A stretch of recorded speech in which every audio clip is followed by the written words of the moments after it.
Hello, this is ASEAN Movie Pulse Interviews. I'm Panos Kotzathanasis, and today I'm here with Asmara Abigail. How are you, Asmara? I'm good. Hmm. Trying to be good. Yeah, Okay. aren't we all? Yes, How exactly. are you? Exactly. I am fine also, trying to be good also. Okay, so I was looking at your bio today, and you started acting in 2015, but you have already 28 credits in your name, like movies and short movies. 28? Yes, short movies, and TV series. So how much do you work? How do you manage That's all that's that's why I'm not fit today. I work too much. No, I haven't counted everything, but I thought it's around 17. Oh, it's 28. Yes, yes. No, but like I started working as a teenage model in 2004. So Mhm, it's the beginning because my I have some aunties who also work in entertainment industry, one in front of camera and one behind. So the one behind the camera, she introduced me to some of like casting, but it's more for modeling. And it was back then when I was around 14 years old. And when I was 16, I joined this modeling competition for teenage modeling, and I did more photo shoot, and then I started doing casting for TV commercial. But then in 2015, that's when I did my first casting for my first feature film, Satan Jawa, directed by Garing Nugroho. And mhm. actually, I just got back from Paris, from Musée Kedrong, because it was shown there for 3 nights, 4 nights, including the GR, general rehearsal.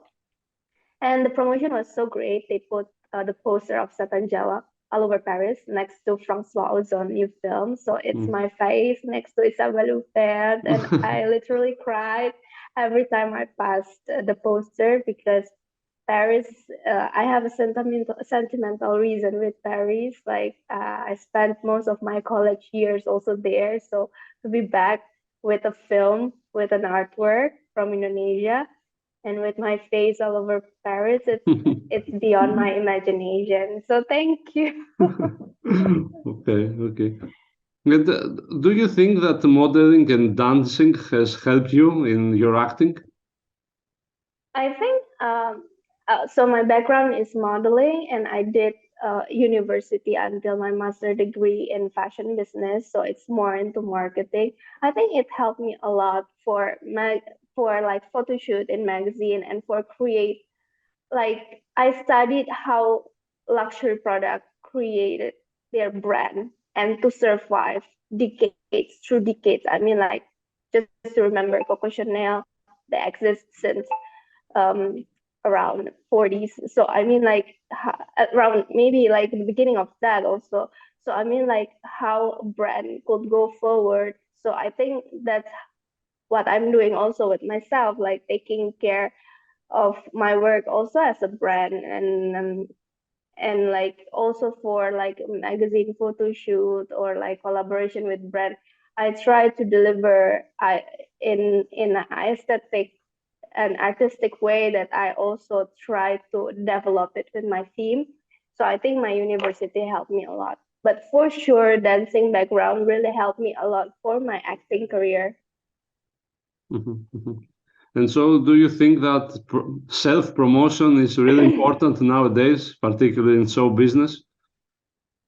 I think it's more like how you represent yourself in the public eye. I mean, it's also like the way you talk, the way you respond to interview, or basically you have to have a vision of your work, and that's translated also like through like little details. Mhm, mhm. So, and this year you also took part in the Berlinale Talents program. How was that experience? It's an amazing experience. It's one of the best experience that I ever imagined that I could have. Like, I mean, to be in a like creative process with 203 filmmakers from 68 countries around the world. I had a chance to develop, you know, connection as a filmmakers also with filmmakers from Afghanistan, from Iran, from Ukraine, from in my acting studio, it's like only 12 actors. I have Palestinian actor with me, Sami, and now we're kind of, keep in touch. I mean, like I wouldn't have this this grand opportunity to know another point of view. Like it's really broadened my point of view. The program of Berlinale Talent is great, but I think the 203 filmmakers from all around the world really inspired me a lot. Yeah, we had the Q&A with Kate Blanchett and everything. It's super great, but I think the fire, the energy from all the struggling filmmakers who really want, to voice out what they believe in and to fight the resilience, the resistance is so amazing. And considering you have acted already in so many movies, is it sometimes difficult to go out of one role and into the other? Do you find that difficult? I think in Indonesia we don't have enough timeline to prepare in our work. It's more or less like around 2 weeks or 1 month to reading and research, and then you go shooting. And if the actors they are busy, they keep getting more jobs and more jobs and more jobs, and it feels like you have no time just to go back to the ground zero to reflect about your work. And I think it's very important for me. I think I'm not thinking only as an actor, but as an artist as well, like how to preserve my artistry and how to keep having inspiration, because it's super hard to to have a fresh mind and to get inspired if you're too busy working and doing more of the commercial job. So I try to be a bit maintain my equilibrium. But do you find sometimes like changing yourself as a person through the roles that you are today? There's some moments that are nice. I mean, like to explore with a great group of cast and crew that really made you want to push forward and to explore the new things that you never know about yourself. But there's also, like in a production, you cannot always be in a good production. Sometimes there's ups and downs, and when you're not get along with the cast and crew, you feel so alone. I think in this profession, I feel so alone a lot, because like maybe in Jakarta or in Indonesia, I can say you work for shooting maybe like around more than 12 hours. It's around 15 to 18 to be another character for that amount of time. And you go home just to sleep, and then you arrive at 5 a.m. in the morning, get your makeup done, and shoot again for a month. I mean, like at some point, you're going to lose your mind. So I think the safe space in the production is really important, so you don't lose your mind as a person also. And in general, how do you choose the roles you play? What are you searching for in the parts that you act? Usually I'm attracted to the director and the script, so it's more like human connection, I think, that I develop with the director, like what kind of film or what kind of story that he wants to tell.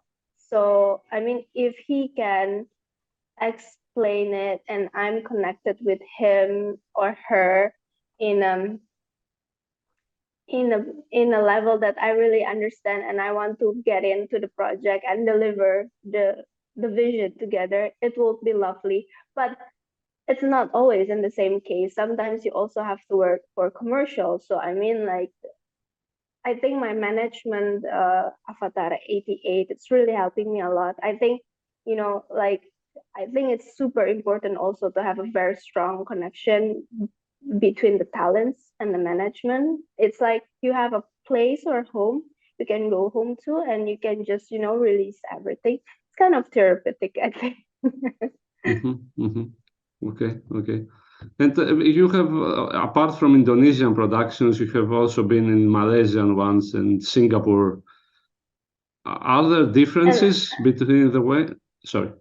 I did also one Italian production, but they Uh-huh. shot it the entire film in Nusa Lembongan. So the production, I think 50% of the crew is Indonesian, and Uh-huh. then like two actors with me, they're Indonesian. So it's a mix.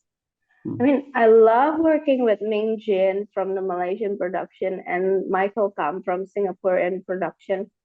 I think it it gives me a fuel to realize and to push forward that I think Southeast Asian filmmakers should do more collaboration together. I think it's wonderful. And in a way, I think that we are the same people more or less before the border was drawn Mm-hmm. after what really happened in the 40s. So I think in a way I felt very much connection with them, and for me, it's beautiful when I was shooting Stone Turtle. Most of the crew there are Malay, and then my director and producer of they're Malaysian. But the DP, he's Thai, Kong, and he's amazing. The sound designer, he's Thai also. And then the animator, his I think he's English, but I never met him. But Stone Turtle was playing in Amsterdam in Cinema Asia Film Festival, and one of the audience is the animator Tim, and he's Dutch, and we just met for the first time. I think Mm-hmm. that's the beauty of filmmakers. I think somehow working as an artist or in creative field, it's just like breaking more boundaries and working with people beyond your imagination. I think that's a really amazing feelings to be alive as human in this period, although a lot of hard things happen, of course. But I mean, there's a split second that you really think that you're really lucky have a chance to work in this industry. Mm-hmm. And tell me a bit about Galang. Were you already familiar with the heavy metal music industry in the country? Do you hear this kind of music? I don't know. I'm not, like metal listeners or hardcore fans, but when I was growing up in junior high school and a high school in Jakarta, at that period, there are a lot of concert, uh, but arranged by high school students, and usually it's like a big thing, like professional concert, and they always invited also like the most um, like famous and in or indie independent band, like the one that in trend to this kind of concert. So I always attended this kind of concert. So I listened some of the metal band because I was there, um, and I think that's a brief introduction for metal music for me. But in the production with Galang, with majority male cast and crew, also like I mean the extras, we use like really hardcore fans from these bands. It's another experience, and I love it. And I never had much encounter with hardcore metal fans, and I love it. I think they're fantastic. I mean, I went to the concert also for the promotion. I joined the moshing and everything. It was fun. And for me, my character is the manager, and I met some of the female manager of metal band, and they really, really like she, they're like Cersei in Game of Thrones. the way the way they handled this boy, so it's amazing. Uh-huh. Okay, okay. And tell me a bit about the Stone Turtle, which is a rather unusual movie with the repetition and all. How was your part there? How was the experience of playing in that movie?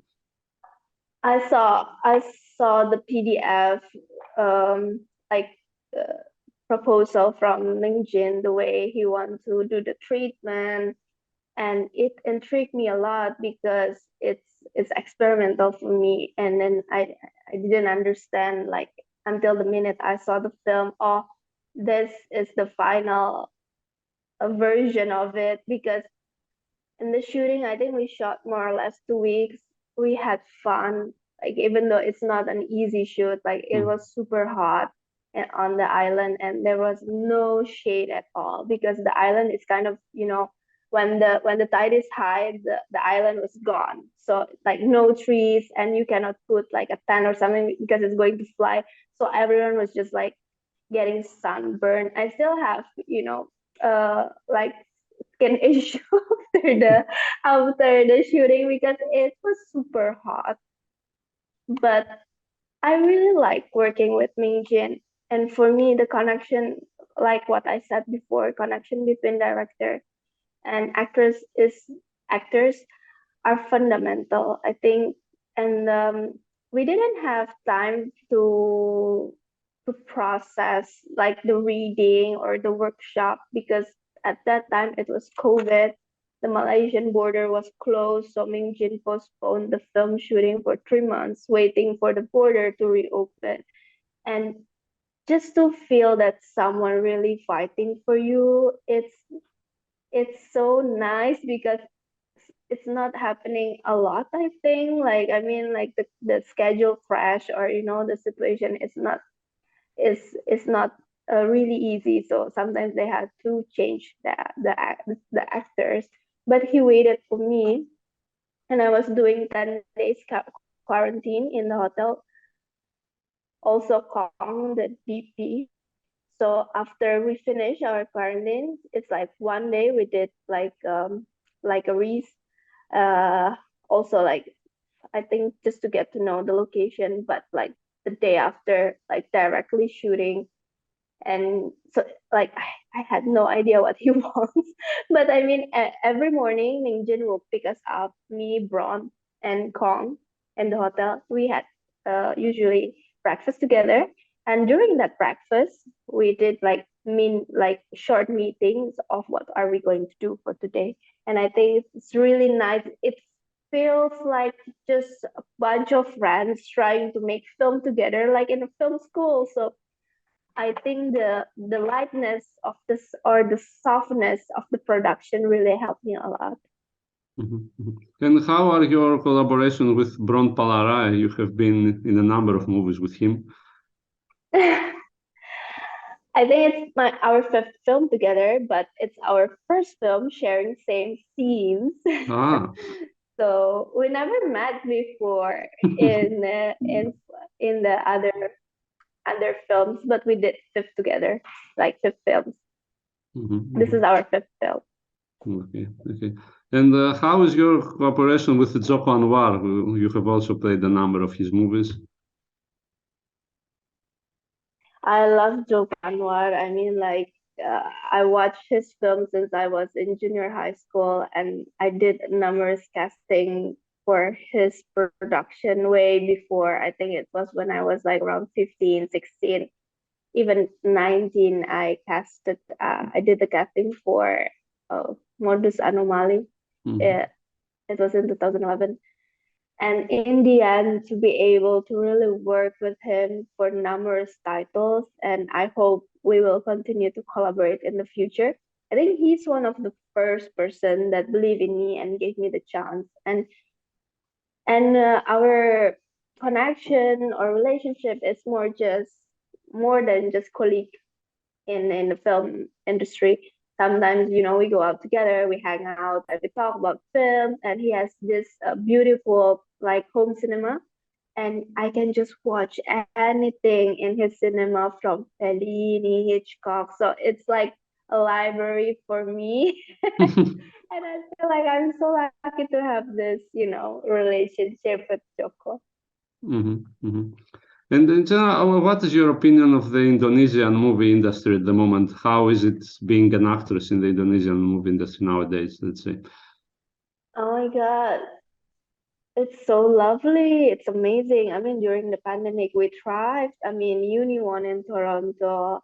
Um, uh, Edwin's film won in Locarno, and then we like look at Makbul. He's like traveling around the world with autobiography, and autobiography is one of my favorite films ever. I think Indonesian film. It's so amazing, and it's a very hard debut. I mean, like how you make your second feature film. Like it must be like a challenge. It's a heavy challenge for him. But I'm so proud of Makbul. I also work with him for his short film, and just to see these people like doing their job and trying to voice out their idea, pitching for funding from one festival to another festival, and until the film is made and ready to be presented at the premiere in some prestigious film festivals international. I'm so proud of them, and I believe like it should be like this. And I hope we as Indonesian and Southeast Asian filmmakers, we continue to collaborate together. And this may be more for the film festival or for more art house films, but in a commercial standard also in Indonesia, we thrived a lot. Like we have, I think the numbers of audience that bought Indonesian films ticket is going up higher and higher and higher. Also, this is very good for the international funding if they want to invest in Indonesia because it's a good market. It's great market. We're a young market. I think the middle age of the population in Indonesia is around 24 to 27 years old. So it's a very young market and they're productive. Um, and then like we're the fourth uh, most populous country in the world.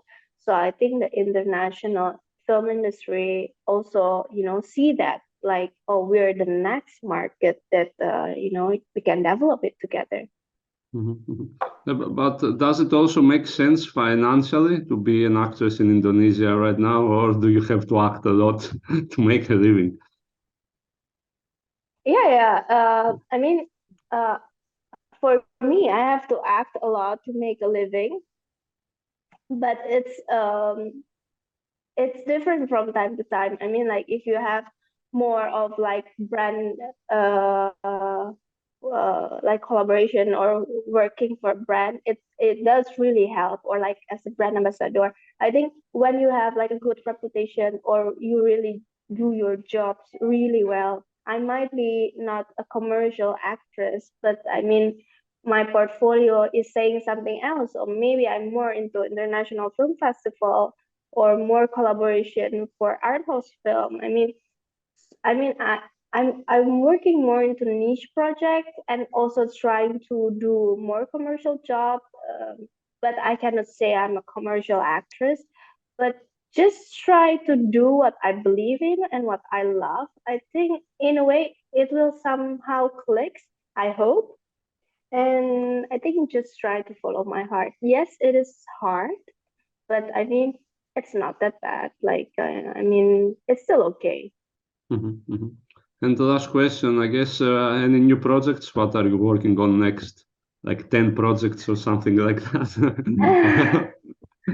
No, actually this January I just finished working with Joko. Uh, so I think it's still confidential, the whole things, but I already asked him. He can say that yeah, we worked together this January. And then I'm working for Prita Gita Arya Negara New Films.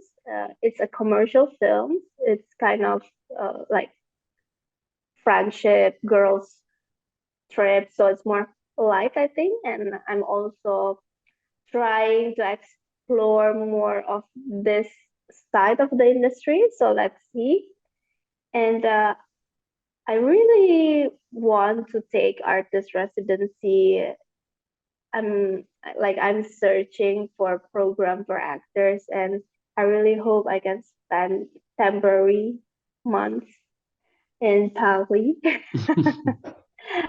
Let's the city for sure. Paris is calling me with everything that has happened in for certain Java, and I invited some of Berlinale Talents friend who lives in Paris to watch Satan Jawa, and they were like, Asmara, what are you doing? You have to move here. We need you. And I was like, maybe I will try. Let's So, see. so the big dream is to play in a French movie? I mean, I would love to play. I mean, I'm intrigued with collaborations. So if it's like a film made by bunch of crazy filmmakers trying to, voicing out their opinion or of their idea or their dreams in a very, hardcore, out of the box way. And I would love to jump in. And I mean, I speak Italian fluently because I spent a lot of years and I studied in Italy. My French is still in the early beginner level, but it's also for, I think, my own personal achievement if I can speak more languages because it's one of the thing that I'm interested in. Mhm, mhm. Well, okay, I guess that's it. Thank you very much for your time. Thank you so much for this interview. Looking forward to see it. Okay, okay. So this was As and Movie Pulse interviews from Panos Kotzathanasis and Asmara Abigail. Have a nice day. Bye. Bye.